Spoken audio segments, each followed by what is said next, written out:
સંસદમાં સાધુ સંતો અને સનાતન સંસ્કૃતિ વિશે કરાયેલી કથિત વિવાદાસ્પદ ટિપ્પણીઓને પગલે બનાસકાંઠાનો સંત સમાજ અને હિન્દુ સંગઠનો આકરા પાણીએ જોવા મળી રહ્યા છે। દેશની સંસદમાં સાધુ સંતો, ભગવાન અને સનાતન સંસ્કૃતિ અંગે કરવામાં આવેલી કથિત અપમાનજનક ટિપ્પણીઓને લઈને બનાસકાંઠા જિલ્લાના સંત સમાજ અને વિવિધ હિન્દુ સંગઠનોમાં ભારે રોષ ભભૂકી ઉઠ્યો છે। આ વિવાદને પગલે પાલનપુરના શ્રી વિશ્વ હનુમાન સંન્યાસ આશ્રમ ખાતે સનાતન સમાજના સાધુ સંતો તેમજ હિન્દુ સંગઠનોના આગેવાનો મોટી સંખ્યામાં એકત્રિત થયા હતા। આ બેઠકમાં સંસદમાં થયેલા નિવેદનો પ્રત્યે સખત વિરોધ દર્શાવ્યા બાદ સંતો અને આગેવાનોનો મોરચો કલેક્ટર કચેરીએ પહોંચ્યો હતો। સાધુ સંતો અને વિશ્વ હિન્દુ પરિષદના હોદ્દેદારોએ નિવાસી અધિક કલેક્ટરને આવેદનપત્ર સુપ્રત કરીને પોતાનો આક્રોશ ઠાલવ્યો હતો।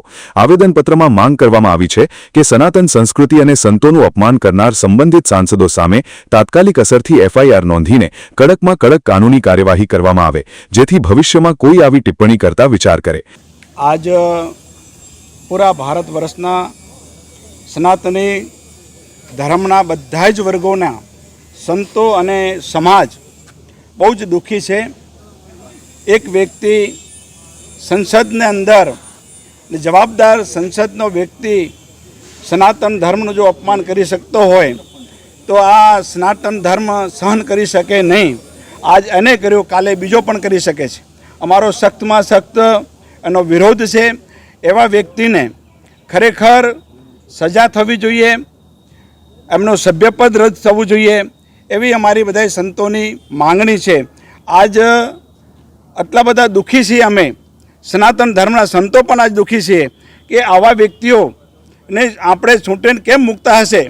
જે વ્યક્તિ ધર્મને જો ભાન નથી હોતું, એવા ધર્મને પણ જાણતો ન હોય એવા વ્યક્તિને ત્યાં મૂકે અને આવા વ્યક્તિનું ખરેખર રાજીનામું લેવા જવું જોઈએ અને આવા વ્યક્તિને સંસદની અંદર રહેવાનો કોઈ પણ અધિકાર નથી। કોઈ પણ ધર્મનું અપમાન કરવું એ અમારા માટે અને આપણા હિન્દુસ્તાન માટે કલંકરૂપ છે।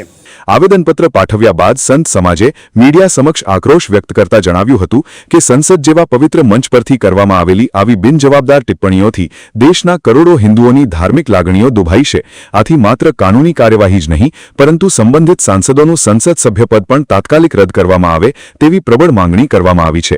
જો સરકારી તંત્ર અને વહીવટી તંત્ર દ્વારા આ બાબતને ગંભીરતાથી લઈને સત્વરે પગલાં ભરવામાં નહીં આવે તો આ મુદ્દે આવનારા દિવસોમાં રાજ્યવ્યાપી અને દેશવ્યાપી આંદોલન છેડવાની ચિંતનજનક ચીમકી પણ ઉચ્ચારવામાં આવી છે। આપણે હમણે વર્તમાન કાળમાં પૂર્ણિયાના સાંસદ પપ્પુભાઈ યાદવ જે બિલકુલ ચરિત્રહીન વ્યક્તિ છે અને અપરાધિક પ્રવૃત્તિ ધરાવતો વ્યક્તિ છે, એ રાવણનો વેશ કરીને સાધુના કપડાં પહેરીને જેમ માતાને સીતા માતાને રાવણ ભગવા કપડાં પહેરીને હરણ કરી ગયો, એવી રીતે એમને સંસ્કૃતિનું હરણ કર્યું છે, સનાતન ધર્મનું અપમાન કર્યું છે, સાધુ સંતોનું અપમાન કર્યું છે। એટલા માટે સંપૂર્ણ હિન્દુસ્તાન, સાધુ સંતો, સનાતન ધર્માવલંબીઓ બધા જ બાબતમાં રોષે ભરાયેલા છે અને કેન્દ્ર સરકારને અને રાષ્ટ્રપતિ મહોદયને એક્શન લઈને એનો સંસદપદ રદ કરવો જોઈએ અને એને કાયદેસર કાર્યવાહી, કાનૂની કાર્યવાહી કરવી જોઈએ, જેનાથી સનાતન ધર્મ જે રોષ વ્યાપેલું છે તે ઓછો થાય। અમે ખાસ કરીને અનુરોધ કરીએ છીએ કે પપ્પુ યાદવનું સંસદપદ રદ કરીને એના પર કાર્યવાહી થવી જોઈએ। બનાસકાંઠાના સંત સમાજ દ્વારા આપવામાં આવેલા આ આકરા અલ્ટિમેટમ બાદ હવે તંત્ર દ્વારા સંબંધિત સાંસદો સામે કેવા પ્રકારના કાનૂની પગલાં લેવામાં આવે છે તેના પર સમગ્ર દેશના સનાતનીઓની નજર ટકેલી છે। Vinod Sundesha, BK news channel, Palanpur.